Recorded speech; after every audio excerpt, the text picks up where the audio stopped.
myself, Salailo Makwidira. The time is 8:43, and you're still tuning to your home of humanitarian journalism. And in a bit, we'll be in conversation with Sudanese political commentator Abdul-Karim Elgoni.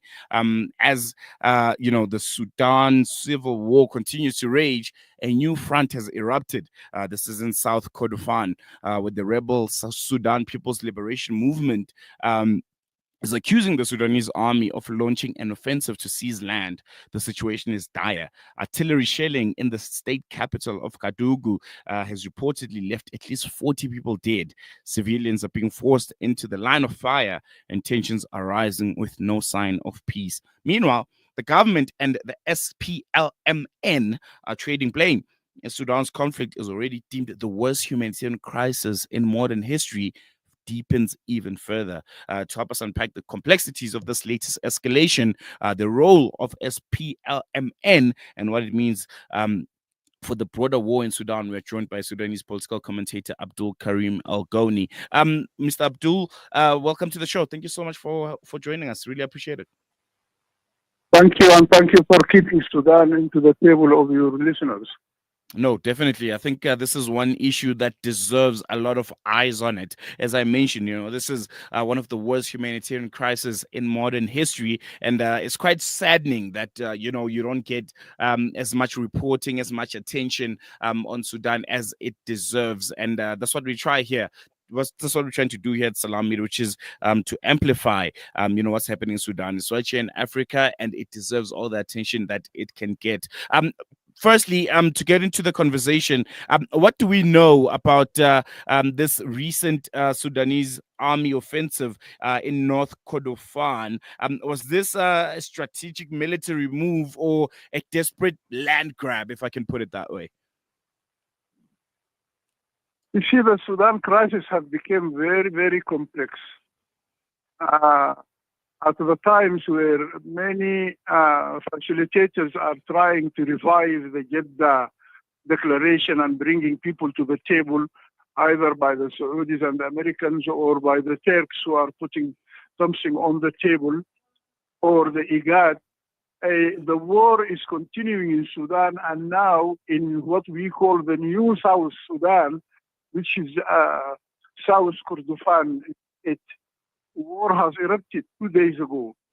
And many people were killed, and hundreds are now fleeing their homes, increasing the humanitarian crisis. Yesterday, I saw videos of people fleeing Kadugli, the capital of South Kordofan. It is really very, very heart breaking, and there is no signs that the fighting parties, either the army of Sudan or the rapid support forces or the new challenger in the new South Sudan, the SPLM North, no one of them is thinking of the people. Each one of them is thinking of how much land should I occupy, how many new villages will be under my control. And this is really making it very difficult for the Sudanese citizens. We don't know what to do. I'm telling you, we are just feel, how do I put it, paralyzed, not able to do, or whatever we say is not bringing fruit, and it is going from bad to worse. Very, very unfortunate indeed. I want to touch a bit on, South Kordofan. You mentioned that, it's quote unquote new South Sudan. How significant is that region in Sudan's wider conflict? This is very significant because you see the war has erupted, as you know, in Khartoum. And then it proliferated to Western Sudan until Jenin and to Eastern Sudan. But it has never been in the south part of Sudan. And this is why some commentators, some government commentators are saying that the SPLM North is doing this in collaboration with the rapid support forces so that it keeps a lot of the army engaged in the new South Sudan and unable to participate in the war in other parts of Sudan. I want to be very frank with you that the military situation, as most commentators are saying, is the same. It is just that there are few successes in a few villages that the government media has expropriated beyond its facts, trying to get some points against the RSF, so that Mm, it find an excuse not to go for the uh, negotiations table. And all the people are saying, even if you create those successes, still the end of this war is at the negotiations table. Please don't focus on winning one battle or two. Focus on winning the whole war by going to the negotiations table. And this is what the majority of the Sudanese are saying. mm, And I'm sure, that would be an outcome that even the international community would appreciate, surely. I want to now focus on this recent attack on Kadugli.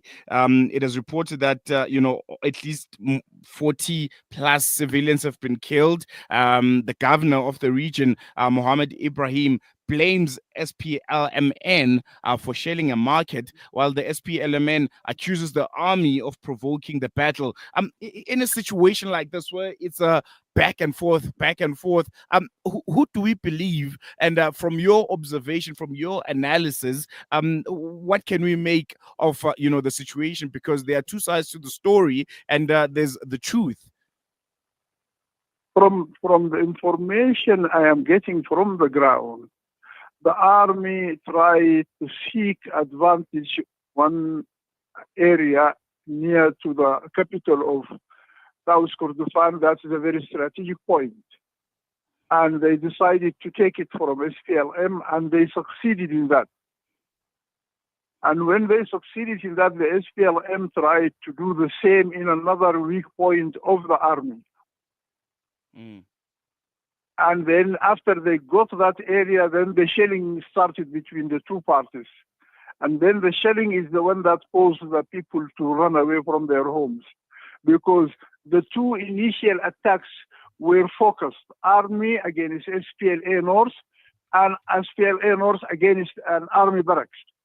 But then the shelling between the two is the one that affected the population, the populace of Kadugli, the capital of South Kordofan. The situation is still not final. They said both of them have retreated back from what they have taken. But what has happened, and the situation is very tense in South Kordofan, and people are fearing that this is not going to stop there. Now the SPLM has been woken up. It will not stop there. It has seen the weaknesses of the army. It might take advantage of it and proceed towards Diling, which is the nearest town to Kadugli, and create more problems. We hope that they will never go for additional attacks, because all those attacks mainly affect the civilians and not affect the army or the SPLM North.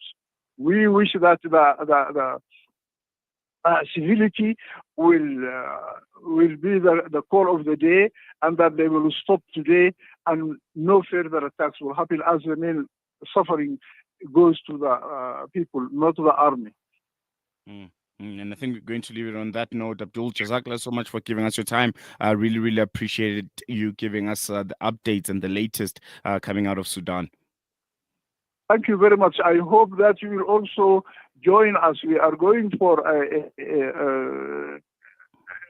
a move to collect items for the refugees in South Sudan and in Chad, here in Johannesburg, and we hope that we will also reach Cape Town, trying to collect as much as we can: food, second-hand items, money, whatever we can get. I will approach you soon. I hope that at least we can, instead of as people say, cursing we need to put one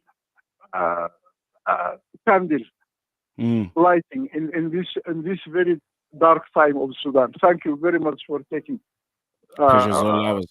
Sudan Pleasure's all issue ours, yeah. to the public. Yes. No, thank you. Thank you so much. And we'll definitely be keeping in touch. That was, Sudanese political commentator Abdul-Karim Elgoni giving us the latest out of Sudan. And, as we witness the horrors unfolding in Sudan, the mass displacements, the indiscriminate shelling, the deepening humanitarian catastrophe, we ask ourselves, why isn't the world paying closer attention? At least that's the question I always ask myself. Why is the world not paying closer attention?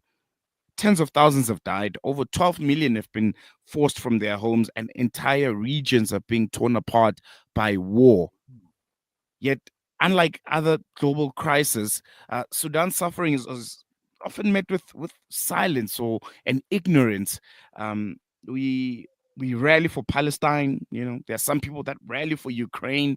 And the other humanitarian crisis, war-induced humanitarian crisis across the world, and rightly so. Whatever cause you feel closely resonates with you and is close to your heart, and you see an injustice being done and the people oppressed, you have the right to support, to speak out, to raise awareness on.